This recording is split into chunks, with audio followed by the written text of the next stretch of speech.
design for the family. Ano ba yung disenyo ng Diyos para sa isang pamilya? Dapat maintindihan po natin yun. And then second, next week, ay family is the first place for discipleship. So dahil we are aiming for discipleship sa ating buong journey. And then sa third week, family is where love is learned. So ano ba yung love na yan pag pinatutukoyan sa isang pamilya? At paano ito natututunan, ini-express, nire-receive in a way. And then yung church, God's spiritual family. So meron tayong kanyang biological family. Pero sa church context, meron tayong spiritual family. Tayo po yun. Iba-iba yung family natin ng pinanggalingan, iba't ibang culture. But God united us in a one church body of Christ at we called it the spiritual family. Kaya, pakisabi mo sa katabi mo, kahit na anong gawin mo, kapatid ka pa rin kita. So, kahit na yung mukha ko ngayon nasusunod, kapatid pa rin kita sa Panginoon. So, sa fourth Sunday, topic po yun. Hindi ko lang alam kung sino pa yung picture natin doon sa fourth Sunday. Kasi Pastor Alin pa rin, so yun. So, then yung last Sunday po, magkaroon tayo ng culmination ng how we celebrate a family together. At sa August 31, that will be holiday, Monday, magkakaroon po tayo ng sama-samang, I don't know what we call it, kasi supposed to be a family gatherings. Ibig sabihin, pupunta sana tayo ng isang area. But basically, I don't know kung naka-stop na si Ate Sharon, kasi yun yung church po natin, kung sakali man either circle or wildlife, para mag-bonding po tayo, fellowship lang siya. Parang hindi siya ganun ka-formal in a way doon sa gagawin natin. Dahil ang inisip na natin siguro gagawin na natin yan sa anniversary next year para mas malawak. Either lalabas tayo, beach. Ayan. So, yan ang mga anticipate natin. Ayan ba? Punta tayo sa amin, sa Pangasinan. Daming beach yan. So, yan. So, yan yung mga anticipate natin na mas malawak na family gathering ng kasama mga churches natin for that purpose. So, this time ay kuhanin natin yung text natin as a family blueprint ng Diyos that He designed at bago pa man mabuo ang church, bago pa man mabuo ang isang bansa. So, can we have 3 settings of reading? So, mauna muna yung mga kalalakihan, either single or married. Doon sa mga unang slide, and followed by women, so lahat ng mga kababaihan na married. Then, yung po naman kababaihan na single sa third na slide. So, ganun yung gagawin natin until we finish from verse 18 ng Genesis chapter 2, verse 18 to 25. Sa NIV version, so unahin muna ng mga kalalakihan sa unang slide. Okay, let's start. Men, 1, 2, 3. The Lord God said, "It is not good for the man to be alone. I will make him a helper suitable for him." So ladies, mga women, mga nanay, please. 1, 2, 3. Now the Lord God has formed out of the ground all the wild animals. Sige, ulitin mo natin. Medyo hindi kayo sabay-sabaw eh. So, okay, 1, 2, 3. Ladies. Now the Lord God has formed out of the ground all the wild animals and all the birds in the sky. He brought them to the man to see what he would name them. And whatever the man called each living creature, that was his name. Okay, kababaihan single ba yung binanggit ko sa pangalan na kayo? So, mga ladies na single, please, 1, 2, 3.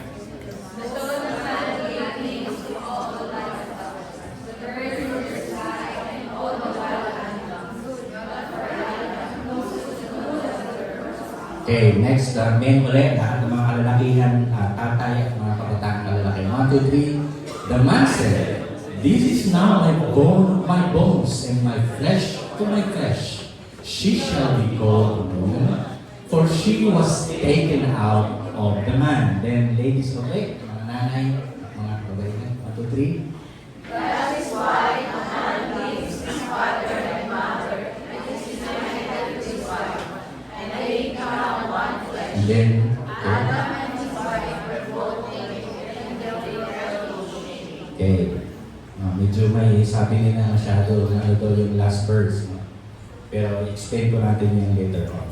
So, may the Lord bless His word today. Gusto ko pong tingnan muna natin yung layunin po natin sa 5 weeks na series po natin today. Una, gusto ko pong maunawaan natin yung original na disenyo at layunin ng Diyos para sa pag-asawa at pagpapamilya. So, dapat maunawaan po natin yan. Lalo na po, yung mga ladies at mga men na single, please understand this. Important po ito. Kung nag-iisip na po kayo pumasok din sa kanyang relationship, dapat munang maunawaan nyo ano ba yung original na disenyo ng Diyos sa pag-aasawa at pagpapamilya. Second, of course, makilala ang mga tungkulin. Kasi mayroon pong kaagitan kasi responsibilidad yan or pananagutan na itinakda ng Biblia para sa pag-aasawa, maging sa magulang at mga anak. So, kasi ang family ko is composition of parents or men and women at kapag nagkaroon na anak, may bahagi pong responsibility yan. So, pangatlong M, mapatatag ang ugnayan sa bawat membro ng pamilya sa pamamagitan ng pag-ibig. So, yung love, dapat uminog po yan between husband and wife. At kapag may anak, dapat maintindihan din ng mga magulang paano may ipadama ito. Tulad ng kay Kristo. Of course, maayos na komunikasyon, which is mahalaga po yan sa family.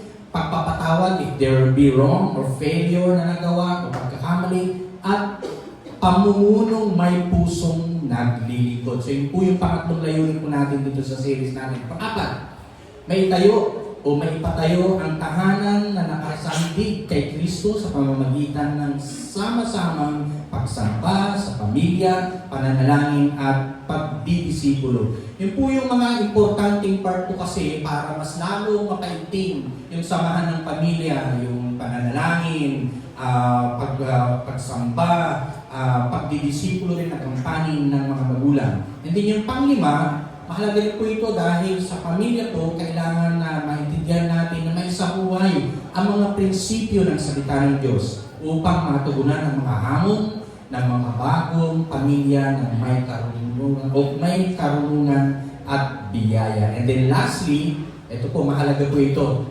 Sa isang pamilya po kasi, kapag tumagal po yan, umaba at talagang naging maayos, mag-iiwan po, makapag-iwan ng pamana ng pananampalataya sa pamamagitan ng sinasadyang pagdidisipulo sa susunod na henerasyon. Kasi kung tutuusin, kung yung ating discipleship journey as a CTTP organization, nagsisimula po talaga yan sa pamilya.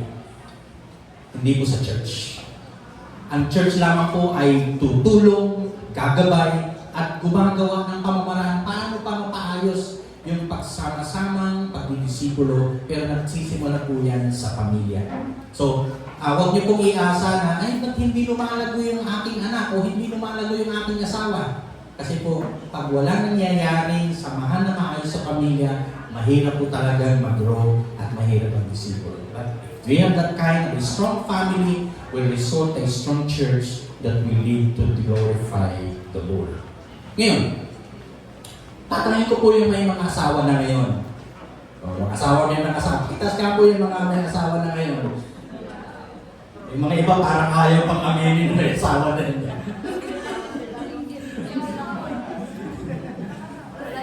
Alam niyo na po ba ang layunin ng Diyos para sa pamilya? So yun yung mga mahalagang ating pag-uusapan. Pangalawang tanong natin, ano ba yung purpose o kung layunin man niya, ano ba yung nais ng Diyos na makita niya sa isang pamilya?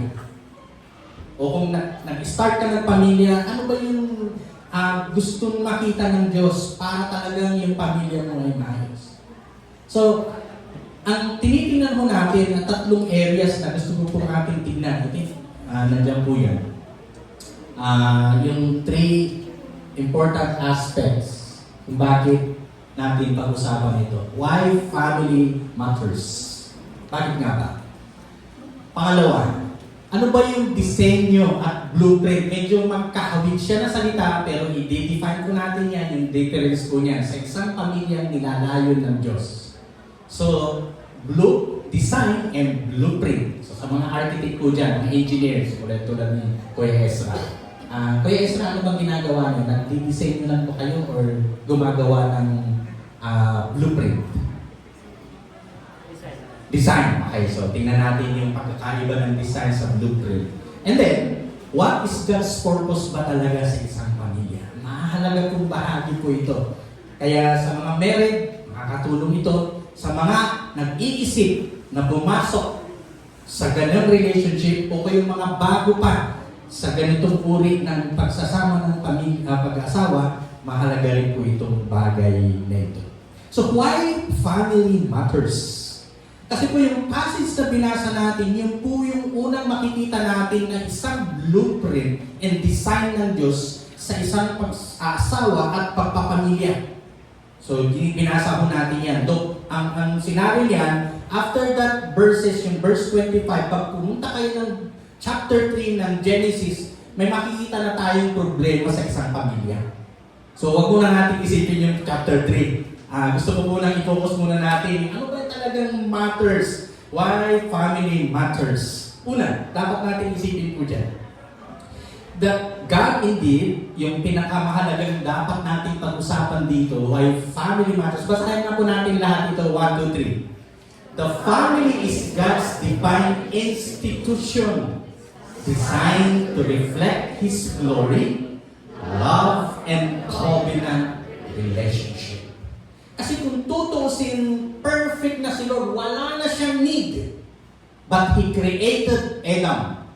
And we say when He created all the things na napakinabangan ni Adam, ay hindi po naging maganda. Lalo na nung kinreate niya si Adam. Dahil nakita natin doon is not good for a man, anong ginamit? To be alone. Tuwa yung mga kalalakihan, hindi daw pala talaga. Sabi mo sa katabi mo, yung mga kalalakihan, pakisabi nila sa sarili nyo, hindi pala maganda na ako'y mag-isa. Kailangan na talagang katuwang yun. So, ano po yan, tingnan natin sa perspective nito, kung bakit nabanggit din po yan. Ni Lord, no? Kasi ipinrovide na lahat, hindi tingnan niyo po. All God created, kakainin ng tao, maging nature, mga hayop. But in this point of time, when He created Adam, sabi po niya, parang may kulang. Hindi sabihin doon na hindi perfect yung pag-create ng Lord in a way. But yung tinatawag natin kakailanganin magiging kaagapay ni Adam, ay yun ang kailangang solusyonan ni Lord. So, ibig sabihin is, in the matters of family, ay gusto nating makita na talagang si Lord yung nag-initiate, siya yung divine institution ng Lord. Bago pa man yung bansa, bago pa man yung church. At ang disenyo po niya, i-reflect yung kanyang kaluwalhatian. Kaya nga po, kung tingnan niyo po, kung sa pamilya niyo po, hindi po nagre-reflect yung glory ng Lord, medyo may problema po tayo, hindi natin naintindihan yung disenyo ni Lord. Pag sinabi natin glory, hindi ibig sabihin yung nahihelo kayong lahat doon sa loob ng bahay at kumikinang yung ulo, no? Kasi may helo. Naalala niyo pa yung helo? Sa patungkol sa ating series. Pero pinapatukoy po dito na yung divine glory ng Lord maging sa ating mga pagsasalita, maging sa ating mga kilos, nagre-reflect si Lord. At yun po'y magandang tignan sa isang pamilya. Hindi po nagre-reflect yung bayan, hindi po nagre-reflect yung sakitan, the physical aspect, dahil meron tayong nakikita isang pamilya na abuse yung either lalaki, baka isipin nyo, babae lang yung physically abuse. Mga kababae, kalalakihan din. Pero hindi kami papayag na mag-physical abuse. So may mga ganun senaryo po na parang bang basta ang babae na siya yung hari doon sa tahanan. So marami pong mga masasalimuot sa pagpapamilya. Pero kapag hindi nagre-reflect yung glory ng Lord, ibig sabihin, hindi natin naintindihan yung disenyo ng Lord for that. Not only that, yung love at saka yung covenant relationship. Kung tutuusin, wala na po talagang need ang Diyos. But He created Adam and also Eve. So that yung covenant relationship na yun, nabubuo yung ugnayan. Kaya kung papansinin nyo, yung conversation, yung communication before chapter 3 ay napakaganda. Nakakaugnay ni Adam at Eve ang Lord. Na pag pumupunta ang Lord, kanyang presensya pagkilos doon sa sa Eden, ay talagang nagkakaroon sila ng communication. At napakaganda po yun that God's reflection in His glory is there. So, in this way, kung ganito pala ang layunin ng Diyos, ano ba yung parang pwede natin tignan? As far as yung tinatawag nating design at saka yung blueprint. Gusto ko pong tingnan muna natin. Imagine niyo po, ang isang may gusto magtayo ng tahanan dito, magkaroon ng sariling tahanan. Pakitaas nga kamay. Ako rin po, kami rin pong pamilya nagdanais. Ngayon, imagine niyo po, gusto niyo pong magtayo ng isang tahanan, building, structure. Ano ba yung pwede niyong unang gawin? Siyempre, isipin niyo may pera. Pero kapag may pera ka, kung wala kang design, at ang gumagawa niya mga architect. Okay? So, hindi man marunong ako sa mga ganyang pero yun yung unang-una. Na ipinapakita kapag may tinatawag tayong architectural design, ay pinapakita yung how should look like. Ano yung mukha ng isang bahay? Ano yung function? At wherein meet the family needs. Pero kapag yung blueprint, ito po yung mga detailed plan. Ito yung first floor, ito yung second floor, ito yung mga mezzanine, yung mga detailed kapag tinatawag natin blueprint. Ngayon, sa disenyo ng Diyos sa pamilya, ang pinag-uusapan diyan patungkol ano yung intended ng Lord sa isang pamilya that it could answer the question what. So, ano yung what God's design for a family? Pag sinabi mo naman God's blueprint for the family, it tells about how. So, paano mo yung itatayo yung building yan, disenyo. So, yun po yung pagkakaiba po yung word na design and blueprint. Ang kagandahan nito, dahil dito sa ating binasa kanina, napansin po natin na mismo si Lord yung nag-design, pero siya rin po yung nagbigay ng blueprint. Paano natin i-build yung family, yung tahanan, na siya ay magre-reflect yung glory ng Lord. So, ibig sabihin, kung ikaw ay namumblema sa pamilya mo dahil talagang napakasalimuot, hindi kayo nagkakaigi, may problem sa loob ng pamilya, baka kailangan yung balikan yung unang design ng Lord. Kasi Lord talaga yung nagtatag ng pamilya, kailangan kayong sumunod sa kanyang blueprint para magawa niyo yung tama sa pagsasama-sama sa isang pamilya.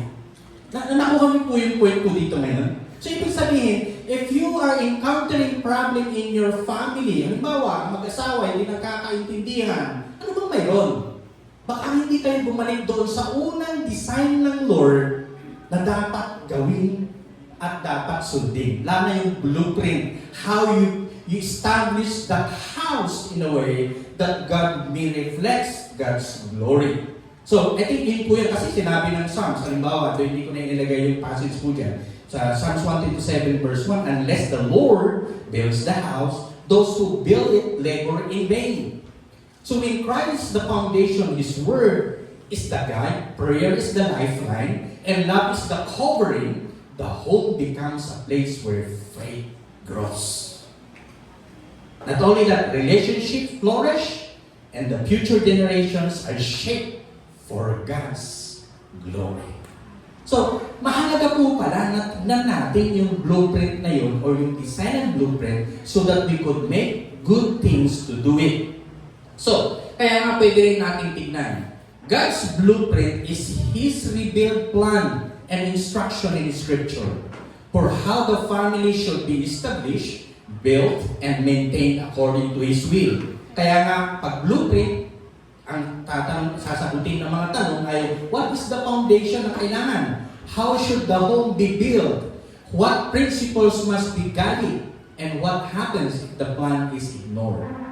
Kaya nga, mahalagang tingnan po natin yan. Ngayon, pag tingnan po natin yung difference pa ng itong blueprint and design, yung God's design ay reveals God's purpose and intention. So, binanggit na po doon, it's not good for a man to be alone. At kailangan niya ng suitable helper. Tingnan natin yung mga part na yun later on. And then God's blueprint naman reveals God's instructions and pattern. Tingnan niyo po, ang pagkakaiba po niyan. Mayroon lang dinisenyo si Lord at mayroon din siyang blueprint. Yung blueprint na yung kailangan niyo pong detail na sundin. Otherwise, yung disenyo ng Lord sa isang pamilya, hindi niyo magagawa. Ibig sabihin, magkasama yung dalawang bagay na ito. Yung dinisenyo ng Lord na tinignan natin kanina, na reflects God's glory, yung love, yung covenant relationship, umiinog sa isang pamilya that matters. At kapag hindi natin ginawa yung blueprint na step by step, paano ito ipapapatatag, paano ito magiging strong family and glorifies God, hindi talaga natin makikita maganda ang takbo ng pamilya. Ayan, so kung nasusundan niyo po, tingnan pa natin yung mga ibang pagkakaiba nito. Ang God's design is begins in creation, which is tingnan na natin in chapter 2, verse 18 to 25. But God's blueprint continues throughout the scriptures from Genesis to Revelation. Kaya nga, pag binasa niyo po ang Biblia, from Genesis to Revelation, mayroon kayong makikita ang purpose ng Lord, ang design ng Lord sa isang pamilya. Not only that, ang God's design ay, tingnan pa natin, ano ba kaya? I think last part. Shows what God intended the family to be. Yan, to glorify the Lord. Balikan pa natin yung design na yun.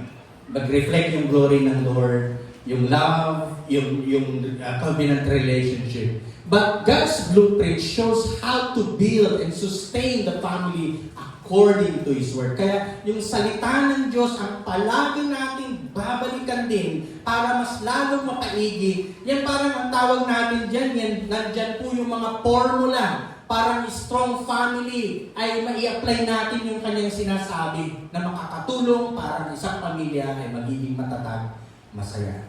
Ngayon, tanongin ko po kayo, may last, ano pa kaya yan? Natin wala na sa part ng verses, ano? Tanong ko po kayo, ang pamilya na ba ngayon ay nakakaranas ng dalawa kasi word, happiness and joy? Okay. Tanongin, balik ko ulit, tanong. Is your family right now experiencing these two words, happiness and joy? Most probably, yung happiness, dahil may masasayang mga nagaganap, either celebration, lilipas po yan, di ba? Birthday, anniversary, ano pa ba? Mga reunions. You could experience that happiness. But joy is even in the hardship of family life. You still experience the joy that comes from the Lord. And I think yung dalawang bagay na yun ay mas malalim yung sinasabi natin joy. Kaya sabi mo sa katabi mo, may joy ba sa family mo?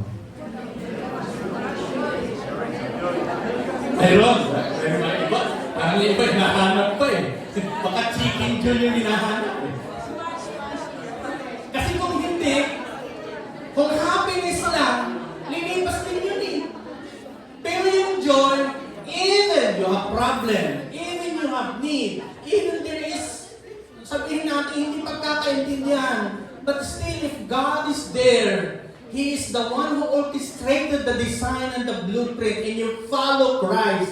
Kahit may hardship, yes, there is joy. You are not only enduring the family together, but you are enjoying the life of a family together. Magkaiba po yun. Yung mga iba, ini-enjoy na lang kasi wala nang magawa. Hindi na pwedeng isauli sa pamilya ng asawa.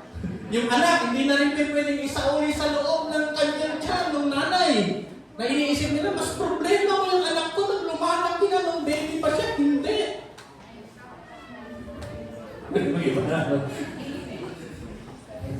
If you're enduring the family together, may problem po. You should also enjoy because the joy of the Lord is my strength and the joy of God is in you. So I think yung dalawang bagay na yung maintindihan natin yung kahalagahan. So, as we look at, ano ba yung mga pwedeng fundamental principles na pwede natin tingnan? So, tatlong point lang po ang gusto ko pong tingnan mo natin. And hoping in about 30 minutes or 25 to 35 minutes, I will be focusing on these three areas dito sa nakita ko natin. So, number one, ano ba yung purpose ng Lord sa family? Okay, tingnan mo natin. Marami po sa atin na pumapasok sa pamilya na iniisip na magiging masaya ka kapag nagkapamilya na. Or ginagamit na scapegoat. Dahil halimbawa, problemado sa family. Yung problema niya na yun, iniisip niya kapag nagkaroon na siya ng kasama sa buhay at pag-aasawa, magiging masaya na. Ganun pa kayo ha? Parang may totoo ata to. Pero ang katotohanan, kapag ginamit mong scapegoat to establish a family because you want to go out from the misery of a family that you have been born with, may problema ka. Dahil most likely, kung hindi ka ready, hindi mo rin alam yung disenyo and blueprint ng Lord na binanggit natin dito, most likely, magtatayo ka rin ng pamilya may problema.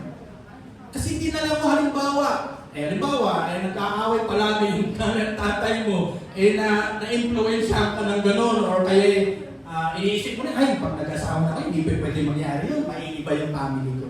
Pero kung hindi ka nga ready, dahil ginamit mo ng scapegoat, na gusto mo magpamilya dahil makalayo doon sa problema sa pamilya. Pero in the end, yung pala, gagawa ka ulit. Mag-i-establish ka ng bagong pamilya na dadaan din sa maratinding pagsubok ng iyong mga ibig. So wag lang po, mga kabataan, please, kung yung mga nanay at tatay nyo ginamit nila yun, huwag nyo na pong tularan. Please, sabi mo sa katabi mo, o kasananay mo, salamat na lang at mayroong precaution. So, gamitin na lang siguro natin ng gano'n. So, let's start with yung purpose ng Lord. Kung titignan po natin yung purpose ng Lord po dyan na ginamit na word, ay, ano ba yung nakita naman rin dyan? Tingnan natin. From verse 18 to 20, may ginamit na word po dyan as far as the passage is concerned. Balikan po natin sa Tagalog na version. Verse 18. Matapos gawin ang lahat ng ito, this is the creation, as we see from verse 1 ng chapter 2 up to verse 17. Tapos sinabi ni Yahweh, hindi mainam na mag-isa ang tao. Dito hindi pinapos lang yung word na man, no? But sa Tagalog, tao lang pinag-usapan. Okay, though it pertains also to man. Kaya binigyan ko siya ng makakasama at makakatulong. Yung iba ginamit nila, ay katulong ko pala yung aking kabiyak. So mamaya tingnan ko natin yung word na yun. Sa English po kasi na word, helper. No? Tingnan natin yun yung word na yun. And then, verse 19, kaya lumikha siya ng mga hayop sa parang, ibon at papawid. Inilapit sa tao at ipinaubayan dito ang pagbibigay ng pangalan at ng mga iyon kung ano ang kanyang itatawag. Then iyon ang magiging pangalan nila. Then verse 20, ang tao nga ang nagbigay ng pangalan sa lahat ng ibon at mga hayop, maging maamo at maila. Ngunit wala isa man sa mga ito ang angkop na kasama at katulong niya.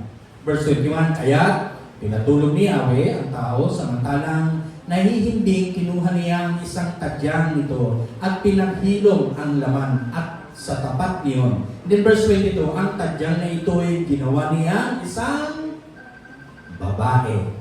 Kaya yung may problema po sa identity, malinaw po na lalaki at babae lang po talaga ang nilikha ng Lord. Wala pong mga any other extra na tinatawag natin as far as yung identity of male and female lang talaga. In verse 22, ang tadyang na iyo, ginawa niya isang babae at nilapit sa lalaki. And then verse 23, at sinabi ng lalaki sa wakas, narito ang aking tulad ko, laman ng aking laman at buto ng aking buto. Babae ang siyang tinawag sa kanya. Okay. Tingnan natin yung bahagi nito. Itong passage na ito, kung titingnan natin, yung verse 18 to 20, ay pinakita doon yung declaration na pwedeng mahalagang dapat natin tingnan. Not good yung word, but everything else has been called good or very good. Yet Adam stood alone and did not mean Adam was incomplete. It means God's creation was not yet complete and God Himself declared that man needed the word companionship. So, kapag nakita ho natin yung word na God did not ask Adam what he wanted, God already knew what Adam needed. And so the family was God's initiative, not man's invention. And that is why marriage was never created merely for romance or personal happiness. Kaya nga kung iniisip nung either babae at lalaki na kapag mag-asawa ka ay ma-enjoy mo yung romance and happiness, yes, mayroon pong part po dyan. Pero yung mas malalim pang layunin ng Lord, dapat maintindihan. Dinisinyo ng Lord ang companionship na word, partnership, as we look at this passage, not only that, worship, and then yung stewardship and multiplication, which is yung the physical aspect na po yun, nang si Adam and Eve ay nagkaroon ng physical intimacy, nagkaroon po ng multiplication. But if you look at these 5 areas ng purpose ng Lord sa isang pamilya rin, sa mga bagay na gagawin, that companionship, yung kantang kasama kang pagtanda, kung sakasakali bang mayroon kayo ng status na gano'n, yung mga merit, pakita sa ulit yung mga merit dito, huwag na kayo maiyak. Kung katabi niyo po yung inyong kabiyak, pakisabi mo nga sa kanya, ano kaya, kasama pa rin kita hanggang pagtanda.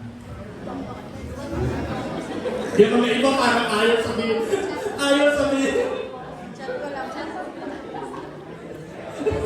Parang ayaw sabihin, ano? Pero tutusin lang, wala ka na magagawa dyan till death. To us part talaga na yan. Kaya nga, gagamitin ko rin yan sa kasal sa Sunday, kakasal ko sa Tagaytay.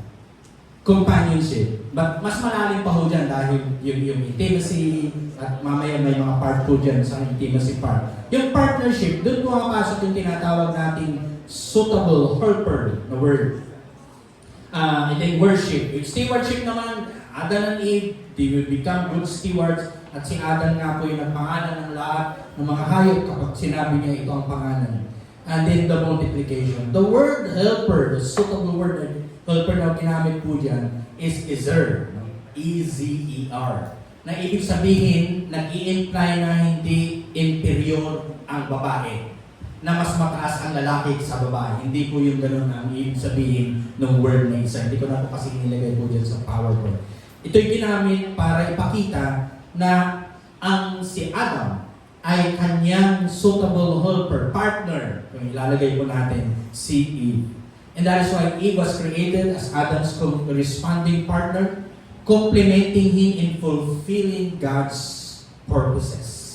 So, the family is the first institution God established before government. Ang po na inulit po yan, before Israel and even before the church. So, ibig sabihin na, yung intended purpose ng Lord, kung gagamitin pa natin yung mga pwedeng blueprint na kailangan para mas maganda ang takbo at maayos yung samahan ng mag-asawa, there will be always the companionship, partnership, worship, stewardship, and then there will be also a multiplication. Though of course yung mga iba hindi nabibiyayaan ng anak.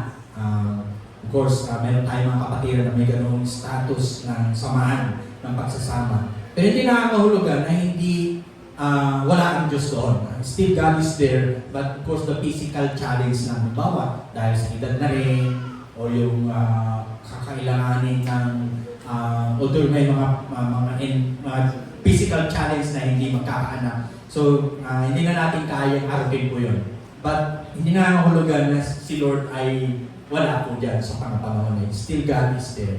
Pero itong mga important aspects na ito, the purpose ng Lord para mas lalong maging strong ang family o magsasama ng mag-asawa ay kailangan yung mga ingredients na ito. The companionship, partnership, worship, stewardship, and the multiplication. So, alam natin po na marami pong nag-i-struggle sa pamilya. Either problem sa culture, problem social and media in particular, dahil yung mga iba, dahil sa social media, nasisira ang pamilya. Kasi halimbawa, yung lalaki ay naghanap ng iba at nagamit ang social media, naki-eyeball sa iba na babae na hindi niya asawa, ano na mangyayari doon? So, very bad na mangyayari. So, nasira na yung purpose ng Lord. But in a way, yung Lord naman ay yung design niya na pwede pa naman pa talagang ayusin niya. So, knowing God's purpose is only the beginning. A blueprint is not merely about why a house is built. It is also explains how it should be constructed. That leads us to God's pattern for the family. So from the very beginning, may purpose talaga ang Lord sa family. Pero tingnan natin naman yung pangalawa, God's pattern for the family. Sa verse 21 to 24, makikita po natin po yan yung mga verses na nakatuon doon sa pattern ng Lord. Yung una, yung tinatawag natin din pwedeng building blocks sa pagsasama ng pamilya o pag-aasawa. Una, yung live na word. Ang ginamit na word dyan, a man shall leave his father and mother. At kapag binasa niyo rin po yung Ephesians, lalo yung chapter 5, verse 18 onwards ng chapter 5, ginamit din po itong word na ito, that a man should leave his father and mother. Ibig sabihin po yun, yung leaving na yun, hindi nangangahulugan na i-abandon na niya yung immediate parents. Halimbawa, sino ba gagamitin ko? Okay, gamitin natin si Kuya Maki at saka Ate Faye kasi malapit na po sila magkaroon ng baby at malaking po yan blessing. Most likely dahil mayroong mga kanya-kanyang pamilya sila bago mo kahit nagliligawan. Anyway, sila ay iiwan yung kanilang pamilya. Particularly ang lalaking ginamit po dito, but also somehow tumutukoy din sa babae. Naiiwanan nila ang kanilang kanya-kanyang pamilya at sila yung magsasama. Pero hindi na hulugan na i-abandon na nila yung kanilang mga magulang. Na hindi na nila i-care, hindi na nila isasama sa anumang mga pagkakataon. Dahil in one way or another, kapag kailanganin pa rin nila yung help ng kanilang immediate family, ay pwede nilang hingin yung help. But they are not dependent on them. Dapat mahalina din po yun. Na kapag nagkapamilya ka na, hindi ka magdedepende na sa iyong magulang. Kailangan kang tumayo sa sarili mong kilos dahil ikaw na ay magtatayo ng isang bagong pamilya. At yung word na live na yun ay yung pong binabanggit. So, ibig sabihin, marriage creates a new family. So, that is why parents remain honored. They dapat maalis po yun. The spouse becomes the first early priority.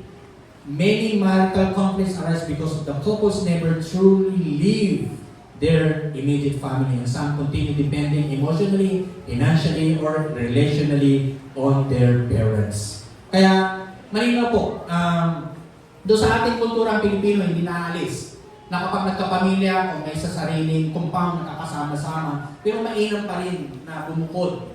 Kung may isang compound man, ay magtayo kayo ng isang tutuluyan na kayo ay magkasama. Hindi yung isang roof, parang ganito, magkakasama isang pamilya, ay hirap po. May mga challenge po nakakaharapin. At hindi yan ang disenyo ng Lord. Sabihin, Pastor, makaano ka naman, makabanyaga. Ang katotohanan, yun po yung pinabanggit ng Biblia. You will leave your mother and father and you will start a new family. And I think yun po yung dapat maintindihan din ng mga magulang na pag nagsarili na yun yung mga anak, pag yung kabuli na kayo, umalis mo, walang kami, pag may apo na, wag po. Kasi yung disenyo ng Lord, talagang iiwan kayo. Pero hindi na lugar na, pababayaan na kayo. Halimbawa, tumanda na naman kayo. Most likely, yun yung mga anak, may care pa rin po yan, na hindi dapat mawala. At dapat hindi nyo rin po ialis yan, yung mga mag-iiwan ng mga magulang kapag ang kanila yung kapamilya na. So, yun po yung una, yung live na yun. Yung word na cleave, which is and hold fast to his wife, at yung word na ginamit naman ay united. Ang Hebrew word po niya means cling, sa English word, stick or remain firmly attached. So marriage is a covenant, not merely contract, which is kapag ginagawa po yan yung tinatawag na ceremony, may kontrata po kasi yun, yung marriage contract, which is the legal aspect. But contracts depends on mutual benefit. So covenants depends on faithful commitment. Our culture says, stay as long as you're happy. But God says, remain faithful because you made a a covenant. So yung word na cleave, parang ganito rin po yan. Halimbawa, ito pong hawak kong papel. Gusto ko pong magdikit yung that side, yung face-to-face na yan. Kailangan maglagay ako ng glue. Kapag nilagyan ko na yan ng glue, magdidikit na yan at magkakaisa na sila. Pag once na gusto ko pong ihiwalay sila, ano mangyayari sa papel? Sisira. So that's the word live. And that is why, anumang sisira sa pagsasama ng mag-asawa, may problema po. Ibig sabihin, diba? Ang sisira ay either other party, the third party. Ang sisira either yung mga in-laws. Either kung ang sisira naman yung between the relationship of husband and wife, dahil halimbawa, sabi nila ay ang lalaki ay ano daw? Sige nga po. Ang lalaki ay ano? Parang hindi nyo alam. Ang lalaki ay haligi. Ang babae naman ay ilaw. Nag-iisip tuloy kayo.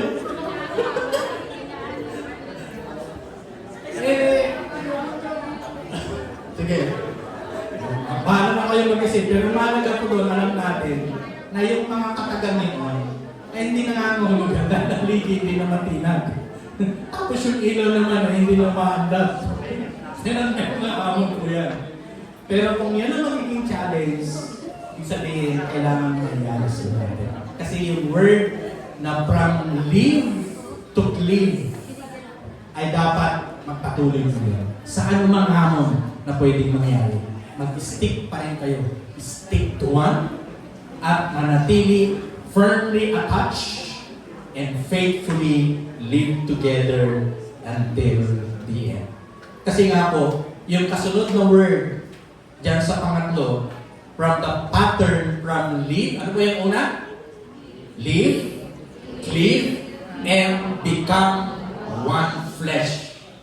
Kaya nga nung nakita po ni Adam si Eva, sabi, wow, this is my bone of my bones. Parang kumbaga flesh of my flesh. At ang tawag po niya ngayon, ikaw ay si Eva. At sabi mo sa katabi mo, ikaw ba yung si Eva? Tapos siya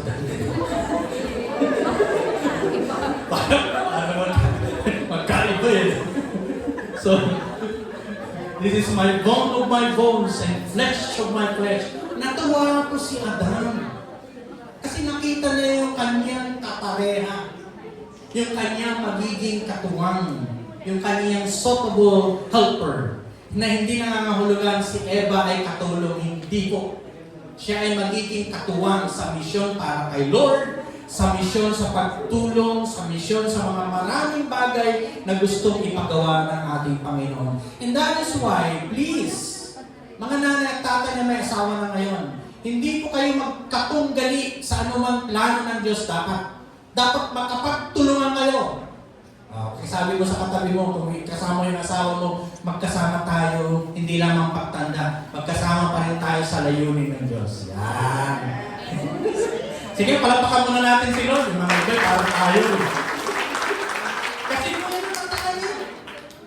Yun ang mission ng Lord. Kinreate din po niya yung pamilya, hindi lang para ma-enjoy yung joy of happiness, but also to fulfill the mission of the Lord, that being one flesh is even to make that God will be there. Though of course, yung physical one flesh na binabanggit, it also includes physical unity, emotional unity, spiritual unity, financial unity, and purposeful unity. And that is why marriage is not simply living in the same house. It is becoming one life. So, in these particular areas, pwede natin tignan ang isang illustration. Ang dalawang musicians, halimbawa, they play different instruments. Halimbawa, isang play ng piano, tulad dito nakikita ko natin. And the other plays violin. Okay. Their instruments are different. One is a piano, one is a violin. Their songs are different, but under the same conductor, they produce one beautiful harmony. So, parang kung tingnan natin, wala tayong violin ngayon. Yung pinagsama-samang tugtugan kanina, may isang conductor, isang nag-lead in any ways. But overall po niya, kapag si Lord na yung isang conductor, nagpo-produce ng isang magandang harmony of sound. And likewise, husband and wife are different by God's design, not to compete, but to complement one another under the Lordship of Christ.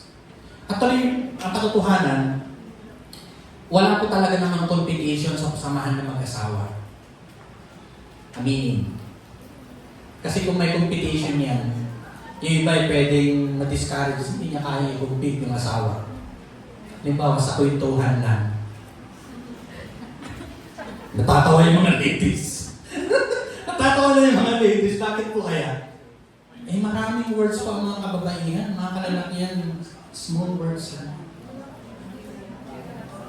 Naka-3,000 na kayong mga kababaihan, mga kalalakihan, baka 1,000 pa lang na salita. Kasi nakakainis daw. Hindi namin kaya sa bayan. Hindi kami pwede makipag-compete sa inyo. Eh, doon pala, kapag hindi na po magkakaigit, may problema na po talaga. Pero kaya na lang natin kasi dinisenyo kayo mga kababayan na gano'n talaga kami. Pero dinisenyo rin kami na ganito ang mga kalalakihan. Ang mga kalalakihan yung difference, gusto yung objective sila na gumawa o kaya mag-isip. Pero mga kababayan, hindi po.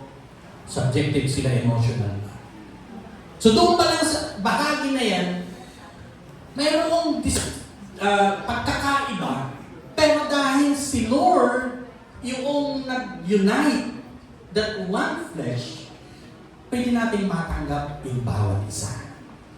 Sabi mo sa katabi mo, hindi mo yan asawa man o kapatiran, tanggap kita kahit sino man. Wala na magagawa, tatanggapin talaga ng natin. Wala na hindi na pwede. In that way, at least, masusolusyonan yung mga bagay na competition dahil tanggap nyo yung bawat isa. At yun yung mahalagang bahagi dito sa pattern na gustong gamitin ni Lord na disenyo niya sa kanyang pamilya. So, ibig sabihin ko ganito po. Hindi man perfect, hindi man tayo makakapag-compete sa bawat isa, pero layunin dapat natin mag-complement. Sabihin mo sa katabi mo, complement. Ibig sabihin, ano yung kakulangan ng iyong kapareha, yun ay asawa, ikaw ay magtutugon sa kanyang kakulangan. Actually, yun po yung maganda sa ginawa ni Lord. I don't know how, but that's the pattern of God. Dahil kung perfect kayo lahat na mag-asawa, wala na kayong pag-aawayan, di ba? Tama ba? Hindi naman natin gusto mag-aaway kayo. Wala na kayong mag-aawayan, di ba? Pero dahil hindi kayo perfect ka, si Lord ang nagpo-process para maging perfect kayo at mag-complement. Dapat tanggapin natin yung bawat isa. Okay, so nakadalawa na tayo. Ulitin natin yung una. Ano yung unang P? Purpose for the family. Pangalawa, pattern for the family. And then the last, eto, unity for the family. Tingnan niyo po yung word do. Sabi nila masyadong, ano ba yan? Controversial ba? The man and his wife were both naked, and they felt no shame. This verse is about far more than physical nakedness. Ano yung pinoportray po niyan? It portrays complete openness, yung pagiging bukas, kung lalagay natin yung pwede pang kahintulan na word. Ibig sabihin, no fear, walang takot, no deception, no secrets, no guilt, no shame. Ipalagay natin sa isang pamilya ay mayroong mga failures, mga kasalanan na pwedeng nangyayari o nagagawa. Halimbawa, ang isang anak nag-confess sa inyo, tatay, ito po yung aking kasalanan ginawa. Paano mo yung tatanggapin? In his openness or her openness sa iyo. Do you condemn him or her? Or accept him or her dahil kahit nag-fail siya, mahal mo pa rin siya bilang anak? Take note of that. Kapag hindi na naging open yung bawat kasama sa pamilya, may sikretohan, lalo na sa mag-asawa, may problem po tayo. Please, be open na. At actually, bakit ko rin iniisip na i-series natin ito? Dahil most likely, even in your family, may mga secrets na hindi nyo pa nalalaman na kapag nalaman nyo how you approach it, how you deal it. And I pray, kapag mayroong ganong openness ng inyong mga anak, please, tignan nyo yung kabuuan ng pwedeng nagaganap sa inyong mga anak kung anak niyo po yung may problem. Halimbawa naman sa mag-asawa, kung may nai-open, nagkamali, please, don't judge him or her. Tingnan mo yung grace ni Lord na kikilos sa kanya at sa iyo para magkaroon kayo ng maayos pang ugnayan. Kasi ganito pa ang mangyayari yan. Kung si Lord, nafe-fail natin siya, nagkakamali tayo sa kanya, anong ginagawa ni Lord palagi? Tinatanggap tayo, di ba? Kahit sino man tayo. Still, He is faithful, He is good to us. Kapag halimbawa sa loob ng pamilya may nangyayari, may problem, may failure na ginawa, may kasalanan ginawa, paano mo rin yung i-approach? I pray na tingnan natin yung picture ng Lord sa kanyang mga pagkilos. Doon dito, ilalagay natin yung the physical part, but also yung openness as far as no secret, no fear, no deception, no guilt, no shame. Dahil at this time, wala pa naman talagang kasalanan nangyayari dito sa chapter 2 na binasa natin. Doon sa chapter 3 lang tayo makakita ng failed relationship at yung marriage because of the entering of sin. Doon hindi natin matatapik yun. Pero most probably, kung sakali man, mayroong ganong senaryo sa inyong pamilya, I pray na yung grace ni Lord ay patuloy pa rin uminog so that you could accept kung sino man yung may pagkakamali. And you could also help so that relationship will be processed in a way. Kaya nga, their relationship reflected perfect trust. God's desire homes marked by honesty. Ay, lagay ko kayo dyan. Yun. Ano nga yung next slide? Yan. Honesty. Forgiveness. Purity. Grace. Transparent communication. Ang hirap po kasi sa pamilya na nagtataguan. Napipin niyo po ba yan? Halimbawa, ito, gagamitin ko lang sa aking sarili at hindi ko man nabanggit kay Mrs.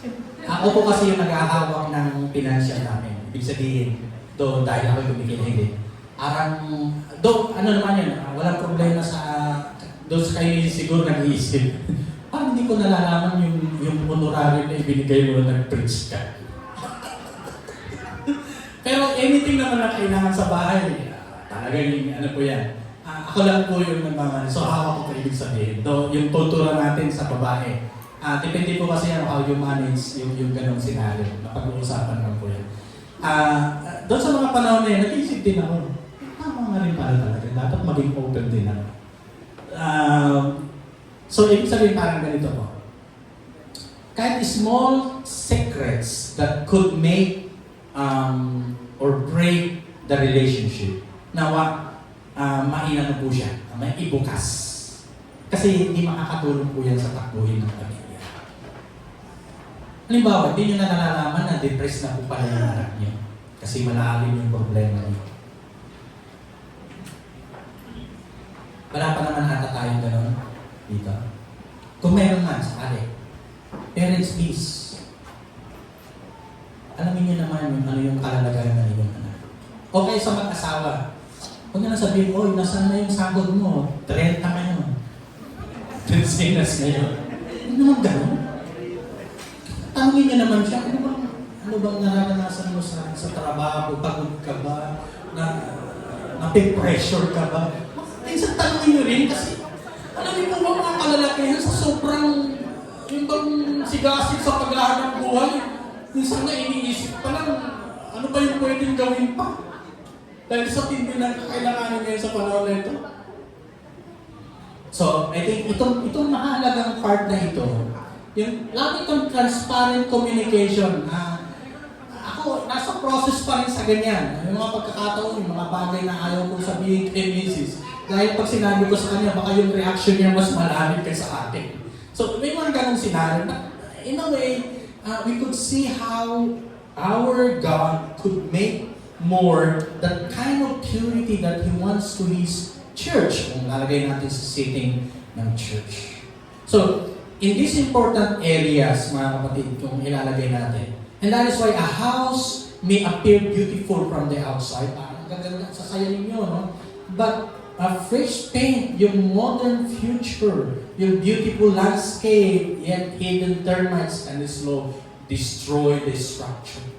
Parang ganito pa, ang sasaya, samahan, pero deep within, may malalim pa ng mga bagay na hindi nasisettle, mga bagay na hindi na-address, na kailangan natin tingnan. Like hidden sin, bitterness, pride, immorality, dishonesty, unforgiveness can quickly weaken a family. Only repentance and God's grace can restore what sin has damaged. So, in this way, paano natin tinitignan ngayon? Ilagay ko natin sa isang practical application. Para sa mga tatay, please, pakinggan niyo po ito. Pangunahan niyo po with humility and love ang inyong pamilya. So, Ephesians chapter 4, verse 25. Serve your wife as Christ served the church. And be the spiritual leader of your home. So, para sa mga tatay po ito, please gampanan niyo po yung tungkulin niyo bilang isang tatay sa isang tahanan. Lead the family with love and humility. Serve your wife as Christ served the church. Be a spiritual leader of your home. Sa mga asawang babae naman, please, respect and support your husbands as a partner in God's mission. Encourage unity and peace in the home. Huwag po kayo pagsisimulan ng away sa inyong mag-asawa at mga anak. Mga nanay, please, respetuhin niyo po at suportahan inyong husband. Encourage niyo po siya para mag-unite at maging peaceful ang tahanan. Gamitin niyo po yung God-given gifts to strengthen your family. Marami po kayong mga kaloob, mga nanay na pwede nyo magamit sa inyong pamilya. So yun po yun, para sa tatay at nanay. Para naman sa mga anak, please, pakinggan nyo mga anak. O parents muna. So from husband and wife and then both parents, teach God's word intentionally. Tulad ng sinasabi sa Deuteronomy chapter 6 verse 49. I think matatapik yung mga ibang part na yun sa mga series natin. Model the faith you want your children to embrace. And then of course, discipline with both truth and love. So, bahagi po yan. Kung kailangan disiplinahin ng anak, part ng kanyang ginawang mali, dahil ayaw natin maulit pa yan, gamitin po natin yung authority at binigay ng Panginoon sa atin bilang mga magulang to discipline yung anak sa katotohanan at pag-ibig dapat. Hindi lang yung harsh part, but yung love. So sa mga anak, ito ang binabanggit ng Biblia, honor and obey your parents. So sinabi ng Ephesians chapter 6 verse 1 to 3. Grow in wisdom, character, and obedience to Christ. Marami pa mga pwedeng gawin niyo mga anak, but yung specific na malaking gagampanan niyo sa inyong pamilya bilang mga anak is to honor and obey your parents. And grow in wisdom, character, and obedience. So sa kabuuan ng pamilya, ito naman ang gusto natin makita. For every family, pray together regularly. Kung hindi niyo po nagagawa yan, pwede bang simulan niyo? Ibig sabihin, sama-samang manalangin. Kung inyong kasama sa buhay ay malayo, may distance, pwede naman gamitin online. Sino dito may mga FB, mga messenger. Gamitin niyo po yan ang part to communicate and pray together. Read the scripture together. Kinakailangan mas sama-sama magandang nangyari po yan. Alam ko po nung pandemic, hindi mahirap gawin yun. Pero I think nawala po yun, ibalik po natin. Read the scripture together, worship together, Forgive quickly kung meron mang kailangan forgive, and keep Christ at the center.